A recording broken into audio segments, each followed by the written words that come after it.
안녕하세요. 이번 시간에는 박정희 정부에 대해서 볼 건데, 박정희 정부 보기 전에 이승만 정권 사이하고 박정희 정권 사이에 또 정권이 있었어요. 그 정권에 대해서도 잠깐 간략하게 살펴보도록 하겠습니다. 우리 지난 시간에 이승만이 3.15 부정선거를 일으키고 4.19 혁명이 일어나서 하야를 하게 됐다고 했죠. 그러면서 이 권력의 공백이 생기게 되잖아요. 바로 대통령을 이렇게 뽑을 수가 없어서 그때 이제 허정이라고 하는 사람이 등장을 하게 돼요. 이 허정에 의한 과도정부가 수립이 됩니다. 과도라는 것은 어디에서 어느 시기로 갈 때 그 중간 단계를 이야기해요. 그래서 이때 허정이 과도정부를 수립을 하고 이때 약간 반공을 좀 외치기도 하고요. 그리고 이 허정 과도정부 때 내각 책임제하고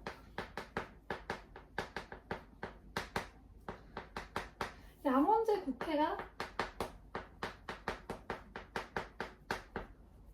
채택이 됩니다. 그래서 대통령 중심제였다가 이제 대통령의 권한이 너무 세지고 해서 내각 책임제로 바뀌고요. 국회도 양원제로 좀 바뀌게 됐고요. 그리고 나서 이제 윤보선이라고 하는 대통령이 당선이 되는데요. 내각 책임제였잖아요. 그래서 이때는 이 윤보선 대통령보다도 국무총리였던 장면이 국정을 주도해서 이루어지게 됩니다. 그래서 장면 내각이라고도 불러요. 이 장면 내각 때는 어떠한 정책들을 시행을 했냐면 경제를 좀 개발을 시키려고 했어요. 그래서 경제 개발을 하는데요. 우리가 경제개발 5개년 계획하면 보통 박정희 정부를 떠올리잖아요. 그 전에 이 윤보선 장면 내각 때도 경제개발 5개년 계획을 추진을 했었습니다.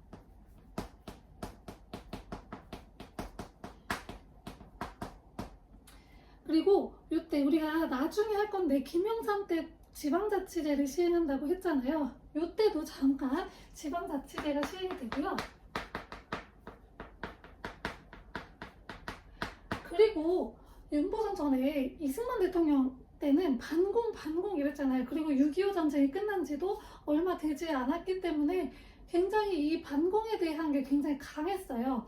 그런데 이제 그런 대통령이 하야를 하고 나서 윤보선이 대통령이 된 다음에는 학생들 사이에서 우리 전쟁한 지 이제 한 10년 정도 됐네. 우리 그리고 휴전한 지도 한 7년 정도 됐으니까 좀 이렇게 갈라져 있는 상태로 너무 오래 있어서는 안 된다. 우리 좀 통일을 좀 해야겠다라고 해서 학생들 사이에서 평화 통일을 하자라고 하는 움직임들이 좀 일어나기 시작을 해요. 그래서 남북 학생회담을 좀 제의를 해요.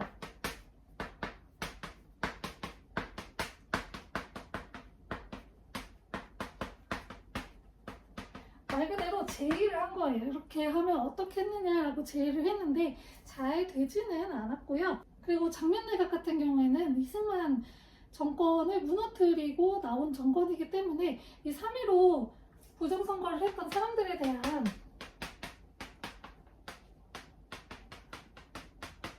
처벌이 이루어졌어야 되겠죠. 당연히 3.15 부정선거 관련자들에 대한 처벌이 제대로 이루어졌어야 했는데 사실 추진은 했긴 했는데요. 제대로 추진을 하지 않아서 그렇게 막 제대로 된 처벌이 이루어지지는 않았습니다. 이러한 상황에서 박정희가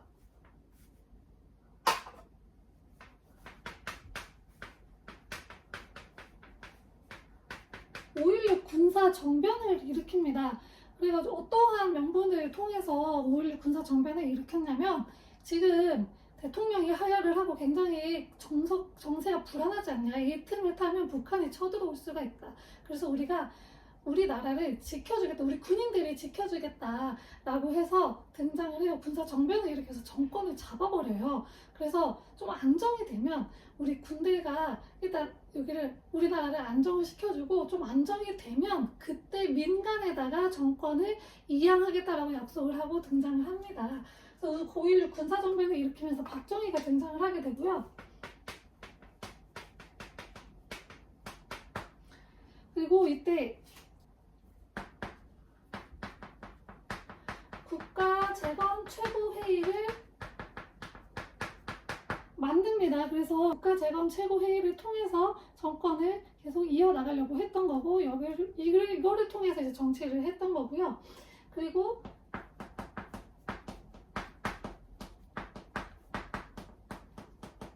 정치활동 정화법, 부정축제자 처리법, 부정축제자 처리법 같은 걸 만들어서 좀 명분을 만든 거예요. 그러니까 우리가 정권을 잡은 이유는 이렇게 우리가 우리나라를 깨끗하게 만들고 부정한 사람들을 좀 깨끗하게 하기 위해서 정권을 잡은 거다라는 명분을 잡기 위해 이런 법들도 만들었습니다. 그리고 중앙정보부라는 걸 만들어요. 이거는 박정희 정권이 없어질 때까지도 계속 존재를 했던 것인데, 이 중앙정보부는 말 그대로 지금 국정원일 거예요, 여기가 아마. 그래서 정보를 이제 조사를 하는 건데, 이때는 이제 뭐 학생들 조사하고, 그리고 주요 정계 인사들, 대학 교수들, 뭐 종교 지도자들, 뭐 이런 사람들을 정보를 조사했던 곳이어가지고, 나중에 이제 박정희가 독재 체제를 유지하는데 굉장히 큰 역할을 했던 곳입니다, 이 중앙정보부가. 이렇게 해서 우리가 이렇게 나라를 이걸 통해서 안정을 시켜놓은 다음에 민간에다가, 우리나라가 안정이 되면 민간에다가 정권을 이양을 하겠다라고 했어요. 근데 박정희가 정변을 일으킨 이유는 정말로 이 이유가 아니었습니다. 진짜 본인이 정권을 갖고 싶었어요. 그래서 정변을 일으켰던 거고, 그래가지고 헌법을 개헌을 하려고 합니다. 어떻게 개헌을 하냐면, 우리 처음에 했을 때, 우리나라 처음 만들 때 대통령 간선제였다고 했잖아요. 그렇게 했다가 이승만 때 직선제로 바뀌었다가 다시 뭐 간선제로 돌아왔는데, 이때 대통령 직선제로 다시 바꿔요.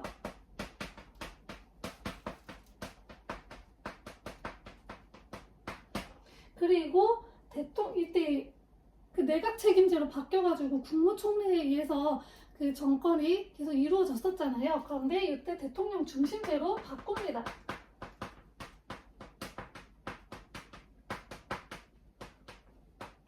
그래서 자기가 독재를 하기 위한 기반을 계속해서 닦아놓고 있었고요. 결국에는 민주공화당까지 창당을 해서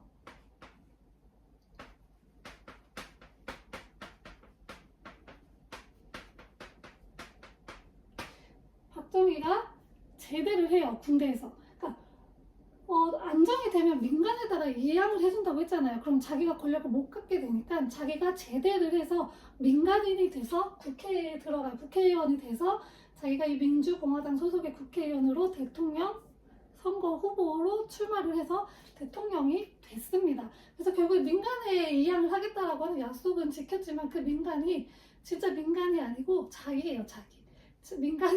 자기가 민간인이 돼서 자기가 그 권력을 가져오게 됐습니다. 이렇게 해서 박정희 독재 시대가 시작이 되었습니다. 그렇게 해서 이제 박정희가 대통령이 되었어요. 우리가 박정희 하면 떠오르는 혹시 그런 이미지가 있나요? 대부분의 분들이 독재자 또는 경제를 일으킨 대통령이라고 많이 생각을 하실 거예요. 이 두 개가 거의 지배적이죠. 그래서 박정희는 경제 개발을 좀 주력을 뒀어요.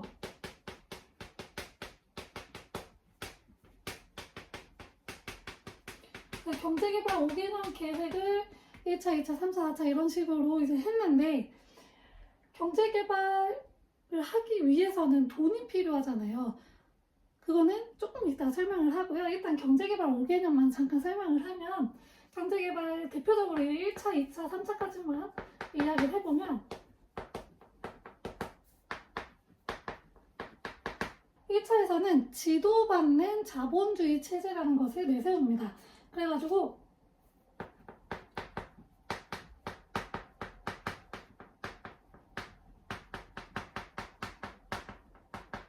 이게 뭐냐면, 자본주의가 지도를 받는 거예요. 이 지도는 누구한테 받냐? 국가한테 받는 거예요. 국가가 개입을 한 경제 성장을 하는 게 1차의 주된 그런 목적이었고요. 2차 같은 경우에는 이따가 설명하겠지만, 한일협정하고 베트남전에서 베트남전에 참전을 해갖고 돈을 받아요. 이 돈을 가지고 했던 게 2차 경제 성장이고요. 그 2차 경제 개발 5개년 계획이고, 이 2차에서는 경부 고속도로를 개통을 합니다.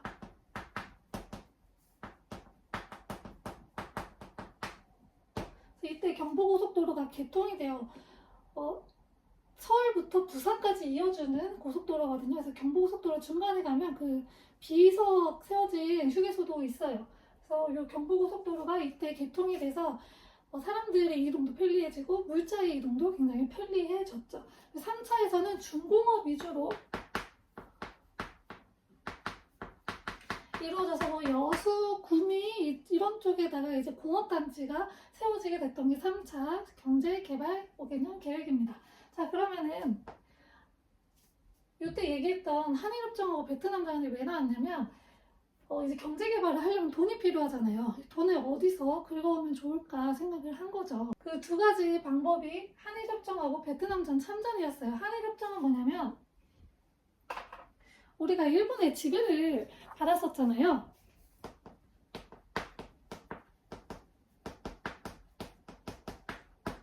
(1910년부터 1945년까지) 35년간의 일제의 지배를 받았었는데, 그 일제 강점기에 대한 그 국교 정상화를 시도했던 게 한일협정인데, 이게 이것만 보면 나쁜 게 아니잖아요. 왜냐면 우리도 사과도 받고 받아낼 건 받아냈어야 했으니까. 그런데 이게 왜 반대하는 세력들이 많았냐면 굉장히 굴욕적으로 이루어졌던 거예요. 우리가 이게 받는 게 배상금으로 받아야 되잖아요. 그 일본이 우리나라한테 사과하고 배상금으로 돈을 줬어야 되는데 그게 아니고 독립축하금의 명분으로 돈을 지급을 하게 된다. 그리고 우리가 차관을 빌리게 돼요.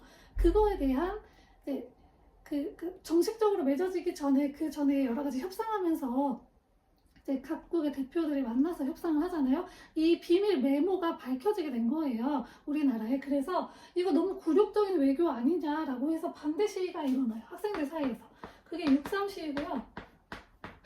민주주의 장례식까지 일어나요. 그래서 우리나라 민주주의 죽었다, 민주주의 장례식이 일어났던 게 6.3 시위고, 그렇게 막 반대를 하니까 박정희 정권에서는 이 시위를 탄압하기 위해서 인민혁명당 사건이라는 것을 만들어요.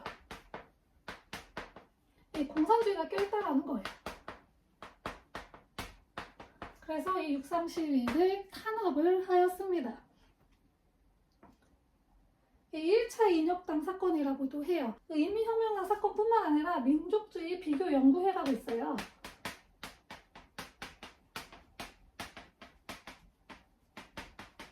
이 사건을 일으켜서 이 6.3 시위를 탄압을 하고 결국에는 이 한일협정, 한일기본조약을 체결을 해요.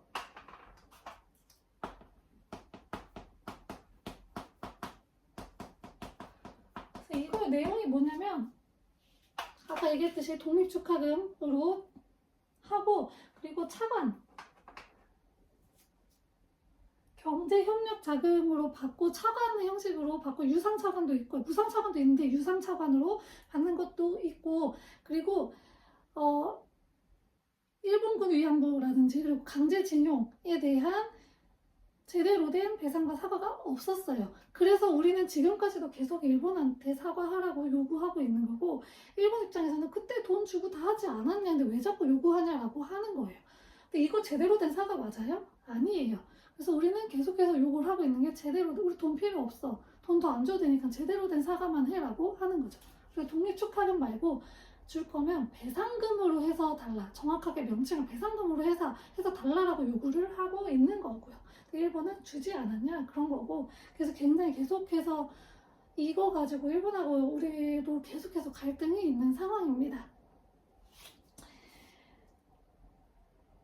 그리고 베트남전 참전 같은 경우에는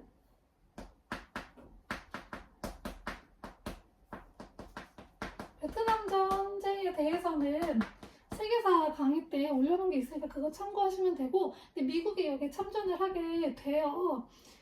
통킹망 사건이라는 걸 일으켜가지고, 사실 미국이 여기 베트남 전쟁에 참가할 명분이 전혀 없는데 참가하고 싶어가지고 그 사건을 조작을 해서 참전을 하고, 그리고 여기에 우리나라 군인들을 파병을 합니다. 그래서 브라운 각서라고 하는 각서를 우리나라하고 미국하고 체결을 해서 한국군의 현대화라고 하는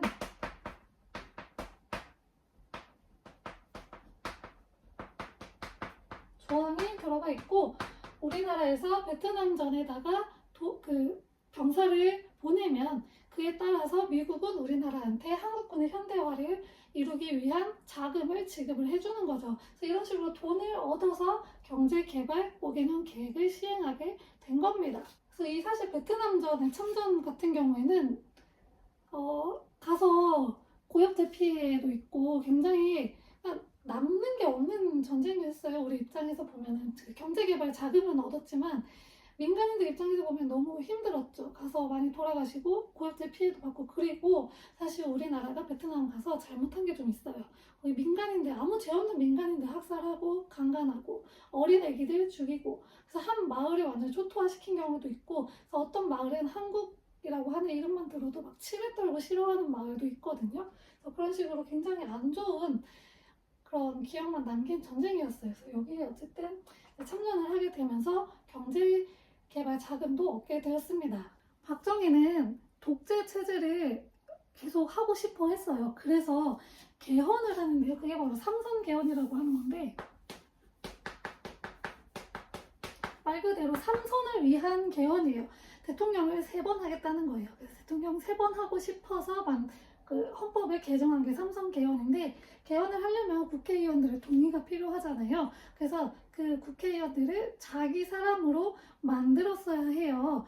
그 국회의원들의 대다수를. 그래서 일으켰던 게 6.8 부정선거고요. 이 부정선거를 통해서 민주공화당 사람들을 대거 당선시키게 됩니다. 이 부정선거가 밝혀졌죠. 사람들이 왜 부정선거 하냐, 그래서 굉장히 안 좋은 여론들이 많을 거 아니에요. 그래가지고 그 여론을 잠재우기 위해서 동백림이라고도 해요. 간첩 사건을 일으킵니다. 그래서 유럽에 있는 우리 사람들, 지식인들 있잖아요. 대표적으로 작곡가 윤희상 씨가 있는데, 그 사람이 간첩이다라고 해서 이제 체포해갖고 뭐 처벌하고 이런 게 있었어요. 그런 사건들을 일으켰던 게 동백리 간첩 사건이에요. 그래서 여론이 좀 가라앉은 거죠. 왜냐면 이때는 전쟁이 끝난 지 한 10년 조금 넘어, 전 10년도 안 된 거죠. 전쟁 끝난 지는. 그런 상태였고, 10년 조금 넘었죠. 그 전쟁 끝난 지 얼마 안 된 상태였고, 그러다 보니까 사람들이 아직도 그 반공에 대한 그런 게 좀 강했고, 반공 교육도 좀 강하게 받았고, 그렇기 때문에 이 간첩이라고 하면은 사실 여기에 막 이러고 있던 사람들도 간첩, 이 사람들 더 나쁜데 해서 여기로 여론이 확 쏠린단 말이죠. 그래서 6.8 부정선거에 대한 여론을 좀 가라앉힐 수가 있었어요. 그래가지고 동백림 간첩 사건을 일으켜가지고 6.8 부정선거를 좀 가라앉히고 삼선 개헌을 성공적으로 시행을 했어요. 그래가지고 대통령 3번 할 수 있게 됐고, 근데 이 당시에 좀 북한이 계속 막 왔거든요. 북한이 막 도발을 해요. 그래가지고 이런 것들 좀 도와준 것도 있었어요. 박정희 정권을 유지하는데, 그러니까 독재자가 유지하는데 우리나라는 좀 북한의 영향이 좀 커요. 왜냐면 북한이 적국이니까 이 적국이 쳐들어오는데 우리 내부가 분열돼 있으면 안 되지 않냐, 우리끼리 똘똘 뭉쳐야 되지 않냐라고 해서 정권에 대해서 반대하지 못하게 그런 여론을 좀 만드는 게 있거든요. 그래서 이 북한을 좀 많이 이용을 하는데, 이때는 북한이 좀 박정희가 독재할 수 있는 그런 여건을 좀 깔아줬어요. 그래서 1월 12일에 김신조 일당이 쳐들어와요. 그 청와대 바로 뒤까지 쳐들어오거든요.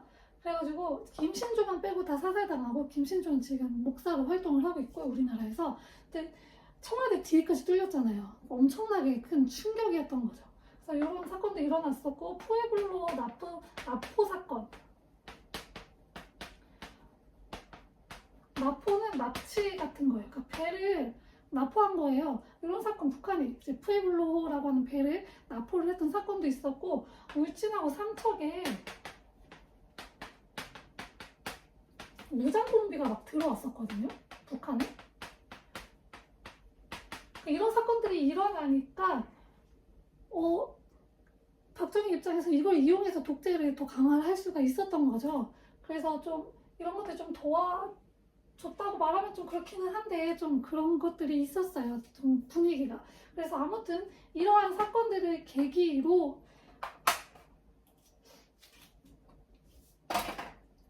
항토 예비군이 창설이 됩니다. 그래가지고 군대에 전역을 하고 나면 예비군 훈련 받잖아요. 그 예비군 훈련이 이때부터 시작이 되었고,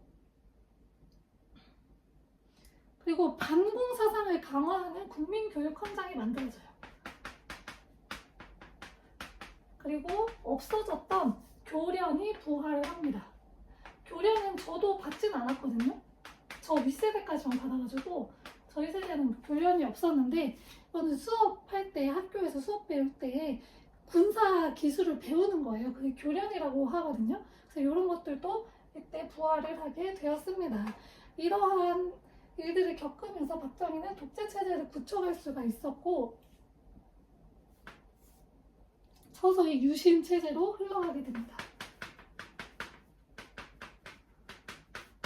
근데 이때 대외적 분위기가 어땠냐면은, 미국의 닉슨이라고 하는 대통령이 베트남전에서 발을 빼요. 우리들 베트남전에서 이제 참전 안 하겠다, 발 빼겠다, 그리고 아시아 너네 지역, 너네 문제 너네가 알아서 해결해 라고 하는 닉슨 독트린을 발표를 하고, 닉슨이 그러니까 중국에도 막 방문을 하고 하면서 당시에 냉전이 되게 강했는데 그 냉전이 좀 풀어지게 되는 대탕트 시대가 오게 돼요. 그러면서 박정희도 언제고 반공만 외칠 수가 없게 된 거예요. 왜냐면 미국이 눈치를 보기 시작을 했거든요. 그래서 미국이 이제 반공을 좀 줄이고 공산주의하고 좀 손에 잡는 이런 움직임을 보이니까 박정희도 약간 눈치껏 행동을 했었어야 돼요. 그래가지고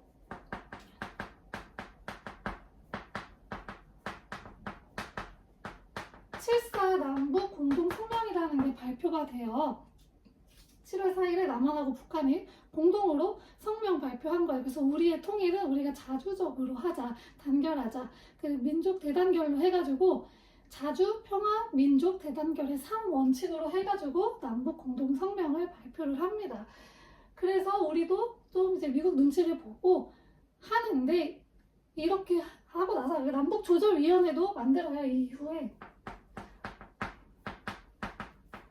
그래서 뭐 서로 연락의 통로로 사용을 하는데, 이거를 돌아와서 남북이 각각 이 이후에 독재 체제를 굳히는 데 사용을 해요. 우리가 지금 이렇게 서로 손을 잡자고 했는데 이것들이 언제 뒤통수를 칠지 모른다. 그래서 우리 대한민국 입장에서는 그 반공을 더 강화해야 된다. 그리고 북한 쪽에서는 사회주의 체제를 더 강화해야 된다라고 해서 북한은 사회주의 체제가 더 강화가 되고 우리는 독재 체제가 더 강화가 돼요. 그래서 유신헌법이 반포가 됩니다.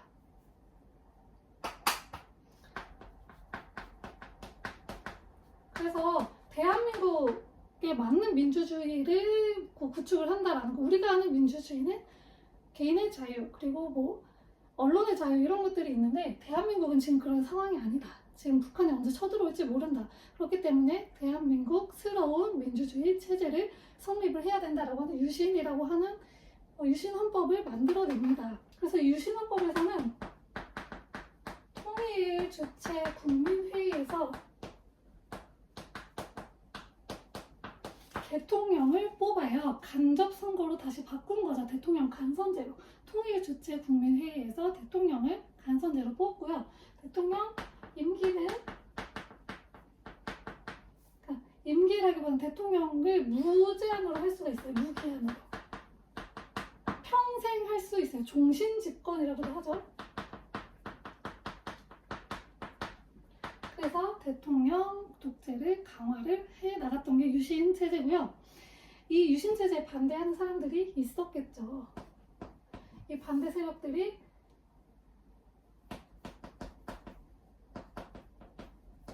개헌청원 100만인 서명운동도 하고, 그리고 민청학년이라는 게 있어요. 민주청년 학생총연합회라고 하는 건데, 천주교에서 일반 사재단을 만듭니다. 이런 것들 다 탄압을 해요. 이 유신헌법에서 제가 이 말씀을 깜빡하고 안 드렸는데 긴급조치라는 게 있어요. 긴급조치권을 대통령한테 부여를 해요. 그래서 대통령이 봤을 때 지금 저 사람들이 되게 위협적인 상황이다라고 하면은 그 해산시킬 수도 있고 법률을 일시적으로 효력을 정지시킬 수가 있어요. 대통령 마음대로 하겠다는 거예요. 그래서 막 계엄을 선포를 하고 이런 것들을 하는 거거든요. 그 긴급조치권을 발행을 하고 그리고 죄송해요. 또 하나 얘기를 안 했는데 당시 대통령한테 어마어마한 권한을 줍니다. 그래서 대통령이 국회의원의 3분의 1을 추천할 수가 있었어요. 그래서 이 대통령 그 선거할 수 있는 통일주체 국민회의를 자기 마음대로 다 꾸릴 수가 있었고 국회 해산권도 있었어요. 국회를 마음대로 해산할 수 있는 권리도 대통령한테 줬습니다. 그런 식으로 이제 굉장히 엄청 독재를 하니까 당연히 이렇게 반대하는 세력들이 나타났고 이 반대하는 사람들을 또 탄압하기 위해서 이거는 긴급조치 1호, 긴급조치 4호를 반포해서 탄압을 합니다. 그리고 서울대에서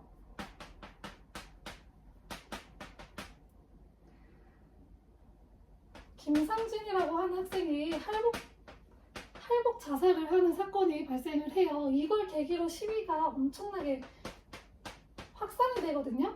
그래서 이거를 긴급조치 9호로 탄압을 하였습니다. 이런 식으로 이 반대하는 사람들에 대해서 긴급조치권을 내려서 다 탄압을 하고 이런 식으로 계속 이런 일들이 반복이 되고 있었어요. 그런데 YH무역에서 일하시던 그 근로자들이 신민당사, 그 신민당이라고 하는 당이 있었는데 그 신민당사에서 시위를 벌여요. 그러다 보니까 당시 신민당 총수였던 김영삼은 그 총재에서 해임이 되고 잘리게 돼요. 국회의원에서. 그리고 이 YH무역 근로자들에 대한 탄압도 엄청나게 심하게 이루어지는 사건이 벌어지게 됩니다. 굉장히 찾아보시면 굉장히 진짜 너무 화가 나는 사건인데 정말 인격 모독적으로 막 탄압을 하거든요. 그런 사건들이 일어나니까 점점 더 이제 박정희 정권에 대해서 반대하는 사람들이 많아지고 부산하고 마산에서 박정희 정권 퇴진을 위한 항쟁이 일어나서 막 계엄령이 내려지고 해요. 그래서 사실 탱크를 동원해서 정말 많은 사람들이 죽을 뻔했던 사건인데 탱크 동원하기 전에 뭐가 일어나냐면 1979년 10월 26일에 박정희가 죽어요. 총 맞아서 죽거든요. 그 김재규라고 하는 사람이 중앙정보부 그 사람인데 박정희 자기 말로는 박정희가 하도 사람들을 자꾸 죽이고 이러니까 자기는 안중근 의사를 되게 존경했대요. 그래서 안중근 의사처럼 자기는 이제 그런 독재자의 가슴에 총을 쏜 거다라고 합니다. 그래서 10월 26일에 김재규의 총에 의해서 박정희가 사망을 하게 되면서 박정희의 독재 체제는 끝이 나게 되었습니다. 이번 시간에는 박정희 정권에 대해서 봤는데 박정희 정권이 끝났어요. 총 맞아서. 그러면 민주주의가 찾아왔을까요? 어떻게 됐을까요? 다음 시간에 확인해 보시길 바랍니다. 감사합니다.